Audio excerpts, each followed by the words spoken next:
नौजवान था और यतीम भी था। शौक बन गया दीन पढ़ने का। मोहल्लेदार इलाके वाले कहने लगे कहाँ से कमाएगा, ना बाप है ना माँ है ना घर है, कहाँ से। हजरत रूमी कहते हैं नौजवान ने जंगल में झोंपड़ी लगा ली। वहाँ वो सुबह मदरसे जाता, शाम को जंगल में रहता, वहाँ अल्लाह अल्लाह करता, सबक याद करता। एक दिन बादशाह की बेटी रास्ता भूल गई, जंगल में आई सहेलियों के साथ, बॉडीगार्ड भी साथ थे पर रास्ता भूल गई। खोती खोती शाम हो गई, ऐसी खोई कि जब रात गहरी हो गई तो आके उस नौजवान के पास रुकी और चिल्लाने लगी। शेर के दहाड़ने की आवाज आती है, भेड़िए के बोलने की आवाज आती है। नौजवान अकेला, सहेलियां बिछड़ गई, गार्ड बिछड़ गए। कहने लगी मैं परेशान हूँ, मुझे जगह मिल जाएगी। नौजवान कहता मैंने शहजादी देखी और मुझे भी पता था कि घर एक ही है और आग को अंदर से दरवाजा भी बंद करना पड़ता है, जंगल जानवर भी आ जाते। कहते मेरी छोटी सी कुटिया में, झोंपड़ी में वो आई, रो के कहने लगी सहारा कोई नहीं, अगर मैं पीछे निकलूंगी तो भेड़िए खा जाएगा। कहते मैंने उसे जगह दे दी। अकेली औरत, चिराग जल रहा है, सबक याद कर रहा हूँ। मेरे नबी पाक ने फरमाया जहां मर्द औरत अकेले हो तीसरा शैतान होता है। और शहजादी, वो बच्चा कहता है सबक याद करता रहा सारी रात। वो बच्ची को कहा सो जा, पर वो कहती है नींद मुझे भी कहाँ आई। ऐसे मौकों पर नींद, सारी रात सबक याद करता। थोड़ी थोड़ी देर के बाद चिराग जलता तो उस पर उंगली रखता, हाथ जलता तो पीछे खींच ले, फिर दूसरी उंगली रखता। थोड़ी देर के बाद जलता तो खींच ले, हाथ सारा जल गया। सुबह किरणें चमकी तो कहने लगा चल निकल जा, दौड़ जा, बस बड़ा सब्र का इम्तिहान हो गया, चली जा। शहजादी बाहर निकली, सिपाही ढूंढ रहे थे। बादशाह खुद जंगल में निकला हुआ था, मेरी बेटी मिल गई। बादशाह तन्हाई में जाके कहने लगा बेटा मैं दुनिया को बताऊंगा कि मेरी बेटी खोई नहीं थी, सिपाही साथ ही थे। ये बड़ा मुश्किल होता है, बेटी तो भूल के भी रात कहीं रह पड़े तो लोग जीने नहीं देते, तो बेटा मुश्किल हो जाएगा मेरे लिए। कहाँ थी? उसने कहा नेक नौजवान के पास। उसने कहा बेटा मैं तो तेरी बात मानूंगा पर दुनिया नहीं मानेगी। अगर उस नौजवान ने किसी को बता दिया कि तू उसके पास थी तो फिर लोग मेरा जीना मुहाल कर देंगे। बेटा मैं मर जाऊंगा, मेरी मजबूरी ये है कि वो कहीं राज ना उगल दे वो नौजवान, उसे कत्ल करना पड़ेगा। औरत ने मिन्नतें की, उस बेटी ने कहा मेरे मौसम को मारोगे, रोई। और वो कहने लगा मैं बादशाह, वो मेरा अपना वकार है, मैं उसको छोड़ नहीं सकता। गिरफ्तार कर लाए सिपाही। वक्त तय हो गया सजा का। अकेले कारकोशरी में रखा गया, जो उसके खास एतबार वाले थे उनकी ड्यूटी लगाई। बादशाह ने बुलाया, पहले बिलम आया। औरत कहने लगी, बेटी कहने लगी एक दफा तो बुलाओ ना, एक सवाल बस पर्दे में रह के पूछना है, और फिर जो आपका जी चाहे मेरे मौसम को मारना तो है, तो मर्जी आपकी। सामने खड़ा किया, नौजवान पर्दे के पीछे, औरत खड़ी हो गई। बादशाह बीच बैठ गया। बीबी कहने लगी सारी रात बेदार मैं भी रही, सोया तू भी नहीं। वो जो तू चिराग के करीब हाथ लगा के जलाता था वो समझ नहीं आई। नौजवान रो पड़ा, कहने लगा क्या करूं, मैंने रसूलुल्लाह का दीन पढ़ा है, क्या करूं, मैंने हुजूर का दीन पढ़ा है। मैंने पढ़ा है कि जानी को सबसे नीचे दोज़ख के सबसे निचले दर्जे में जलाया जाए, उसे जहन्नमियों का पीप और रेशा पिलाया जाए, कंद खिलाया जाए। ये रवायतें पढ़ी हुई थी। थोड़ी थोड़ी देर के बाद शैतान मुझे कहता था बदकारी कर ले। मैं अपना हाथ उसी वक्त जब शैतान मशवरा देता तो मैं आग पे करता। मैं कहता अगर ये बर्दाश्त हो गई तो वो भी हो जाए। जब हाथ जलता तो मैं समझ जाता नहीं तुझसे तो ये नहीं बर्दाश्त होती तो वो कैसे होगी। फिर मुझे शैतान मशवरा देता कोई देख नहीं रहा तो बुलाने नहीं गया, खुद आई, मैं दूसरी उंगली लगा देता। मैंने हाथ जलाया और मैं समझ गया जब छोटे से चिराग की इतनी सी शमा की आग ने बर्दाश्त होती तो दोज़ख कैसे बर्दाश्त होगी। कहता मैं बाज आया। बादशाह ने ये कहानी सुनी, लफ्ज सुने तो चीख मार के रोया। कहने लगा ओ तालिब इल्म, तू तो मेरे नबी का सच्चा गुलाम है, और मेरे रसूल के जो सच्चे गुलाम होते हैं उन्हें फांसियां नहीं दी जाती, उन्हें तख्त पर बिठाया जाता है। अब तुझे सजा नहीं होगी, बल्कि मैं अपनी बेटी का निकाह तेरे साथ करूंगा और मेरे बाद इस सल्तनत का बादशाह भी तू ही बनेगा। अब वो नौजवान वहां नारे लगा रहा है, कहता लोगों तुम मुझे कहते थे दीन से क्या मिलता है, दीन से तो अल्लाह तख्त व ताज भी अता फरमा देता है। अगर नौजवान शर्म व हया वाले बन के रहे अल्लाह सारी इज्जतें दे देगा। देखे ना अल्लाह के फजल से इज्जत मिलती है, और जब कोई इज्जतदारों जैसा काम ही ना करे। एक बात और अर्ज करनी है पर वक्त थोड़ा रह गया। जवानों, मैं ना जब कभी परेशान होता हूँ ना तो मैं ये वाली बात खोल के पढ़ता हूँ वाला, ये बात ढारस बनाती है। ढारस तवानाई देती है, पूरा मजमून बांधा है। आला हजरत कहते हैं बेरूपिया था, मदारी, रूप बदल बदल के दिखाया करता था, बादशाहों से इनाम लेता था। एक दिन औरंगजेब आलमगीर के पास आ गया, कहने लगा मैं रूप बदलूंगा, अगर आप पहचान ना सके तो मैं इनाम लूंगा। आपने फरमाया मैं कोई ऐसे वैसा बादशाह नहीं, कहा मुझे धोखा देना मुश्किल है, कहा नहीं मैं रूप बदलूंगा। हजरत औरंगजेब आलमगीर बड़े नेक बादशाह गुजरे, बड़े परहेजगार। वो बेरूपिया कहने लगा मैं रूप बदलूंगा, आप नहीं पहचान सकेंगे। फरमाया चल जितना तेरे अंदर जोर है लगा ले। हजरत ने ऐलान किया कि मैंने फौजी भर्ती कर दे, 2 माह के बाद टेस्ट होगा। वो 2 महीने दौड़ता रहा, रंग रूप बनाता रहा, आया टेस्ट देने, 2-3 सिपाहियों का इम्तिहान लिया, उसकी बारी आई तो 10 रुपए दिए, कहने लगे तेरे आने जाने का किराया मैंने तुझे पहचान लिया है। कुछ दिनों के बाद जाने लगे सफर पर, तो भिखारी आ गए खैरात मांगने, उसने भी सारे मुंह पर स्याही मार ली, कपड़े फाड़ लिए, सर के बाल मुड़ा लिए, भवे तक कटा ली, बदरंग होके आया, कासा आगे किया तो हजरत ने 10 रुपए डाले, कहने लगे तेरे आने जाने का किराया मैंने पहचान लिया है। कुछ दिन गुजरे तो टीचर की जरूरत थी, उसने मुंह से बड़ी कर ली, दाढ़ी नकली लगा ली, सर पे जिना कैप पहन ली, एक शेरवानी ले ली और हाथ में छड़ी पकड़ के आया, कहने लगा मैं उस्ताद हूँ, 2-4 बंदों का इम्तिहान लिया, उसकी बारी आई तो 5 रुपए दिए, 10 रुपए दिए, का तेरा किराया मैंने पहचान लिया। 2 साल गुजर गए, वो जब भी आता हजरत पहचान लेते। एक दिन सफर पे जा रहे थे, बहुत बड़ा लश्कर था, जिहाद करने जा रहे थे औरंगजेब आलमगीर, तो देखा एक पहाड़ी है, पहाड़ी पे लोग जा भी रहे हैं आ भी रहे। औरंगजेब आलमगीर पूछने लगे यहाँ क्या है, कहने लगे बाबा जी बैठे हैं दुआ करते हैं, अल्लाह के नेक बंदे हैं। औरंगजेब कहने लगे यार पुराने लोग सारे ही अल्लाह वालों को मानते, ये भी मुसीबत आई है जितनी नहीं आई है, सारे लोग ही मानते। कहने लगे जरा मैं दुआ ना करा लूं, बच्चे काम जा रहा हूँ। औरंगजेब बादशाह थे, बादशाह लोग नाजुक मिजाज होते हैं, घोड़े से उतरे, बड़ी मुश्किल से पहाड़ी पे चढ़े, ऊपर गए तो लाइन लगी है, बाबा जी खार में बैठे, कहने लगे मैंने मिलना, मैं औरंगजेब हूँ। उन्होंने कहा हमारा बाबा उस तरह का पीर नहीं कि अमीर आए तो रंग और हो, गरीब आए तो और हो, यहाँ अगर मिलना है तो लाइन में लग जाओ, सब एक जैसे। अब लाइन में खड़े हो गए, 50 आदमी आगे थे, कहते हैं 51वां नंबर था। थक गया धूप में खड़ा खड़ा, जब मैं पहुंचा गार के दाने तो मैंने बाबा जी के चेहरे पे नजर डाली तो बड़ा नूरानी चेहरा, बड़ी खूबसूरत लबो लहजा। मैंने कहा मेरे जैसा आदमी भी पगड़ी बांध ले तो अच्छा लगने लग जाता है, बड़ा खूबसूरत अंदाज। कहते हैं मैं उनके पास अत्ताहियात की हालत में बैठ गया, मैंने कहा हुजूर मैं जा रहा हूँ जिहाद करने, दुआ करना। बुजुर्गों ने हाथ उठाए, अल्लाह इसकी मदद फरमा, दीन को गलबा अता फरमा, इसे दीन का सच्चा पक्का सिपाही बना। फिर थपकी दी, 2-4 नसीहतें निकाल डाली, देखना जुल्म न करना, ज्यादती न करना, जब तू जीत खर न करना, गुरूर न करना, नसीहतें भी कर दी। कहते अब जब मैं उठा तो 2-4 दिनार बतौरे नजराना मुसल्ले के नीचे रखे, और उल्टे कदम जब मैं गार से उतरा उन्होंने रुमाल झाड़ा और उठ के खड़े हो गए, कहने लगे आज नहीं तूने पहचाना, आज नहीं तूने पहचाना, मेरा इनाम बनता है, आज नहीं पहचाना, ला पैसे।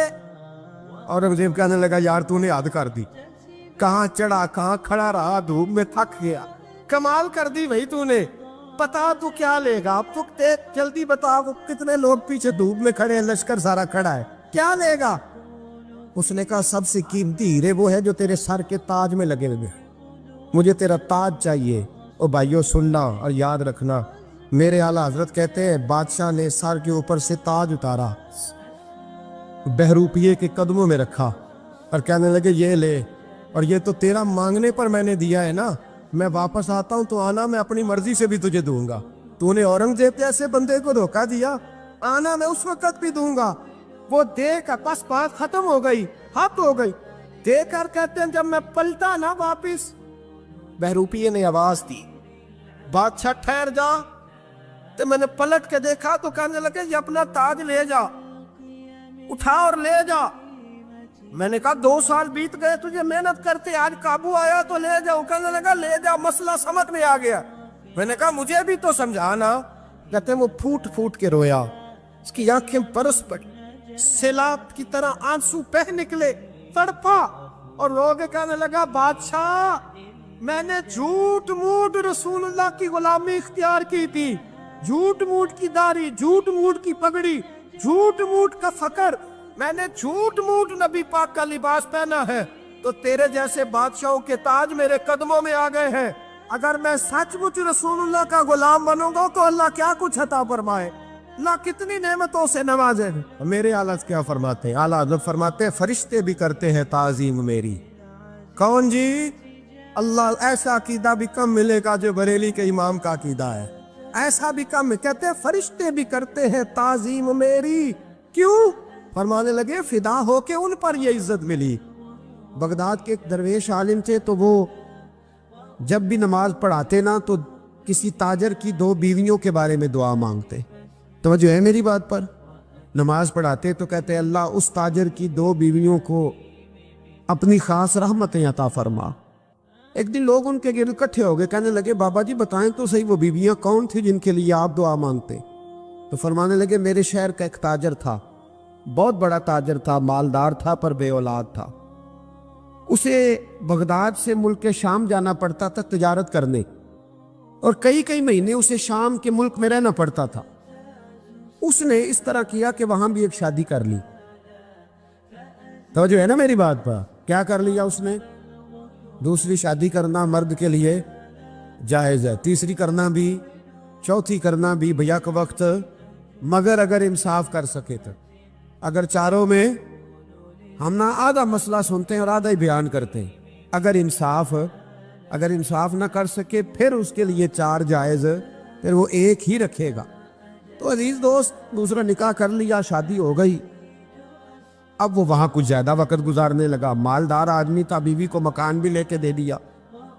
अब वो जरा देर से आता वापिस, और जब आता भी तो उसके वो वाले अंदाज ना होते जो पहले हुआ करते थे। अब बीवी से बड़ा जासूस भी कोई नहीं होता, उसको तो पहले पता चल जाता है कि माजरा क्या है, उसे बड़ी खबर होती है। तो उसने महसूस कर लिया कि बदले बदले से मेरी सरकार नजर आते। वो कहने लगी अब के जब आता जाता है तो इसके हालात कुछ बदले बदले से हैं, माहौल कुछ और है। उसने एक बूढ़ा आदमी जो उसका अजीज भी था और समझदार भी था, उसको तैयार किया। कहने लगी अब के जब मुल्क के शाम जाए ना तो इसका पीछा करना और खबर करना कि कहाँ रहता है, कहाँ जाता है, क्या करता है। वो बूढ़े बुजुर्ग जो थे वो खातून के कहने पर कुछ उसने किराया भी दिया। वो उस ताजर के पीछे गए और वापस आके खबर दी। कहने लगे कि ये तो 2-3 साल बीत गए, इसने वहां भी शादी की हुई है, तुझे बताया ही नहीं। बीवी बड़ी समझदार थी, हौसला मंद, जीरक, उसने शोर नहीं मचाया। उसने कहा कि मैं ना अब जब आएगा ना तो तरीके से बात करूंगी और पूछूंगी कि ऐसा क्यों किया। और ये भी उसने आके बताया कि अगर तेरे साथ निकाह के बाद उसे औलाद नहीं मिली तो औलाद वहां भी कोई नहीं, कि मुकम्मल तफसीलात। अब जब इस दफा खामंद आया तो आते ही वो बीमार हो गया, कमजोर होने लगा।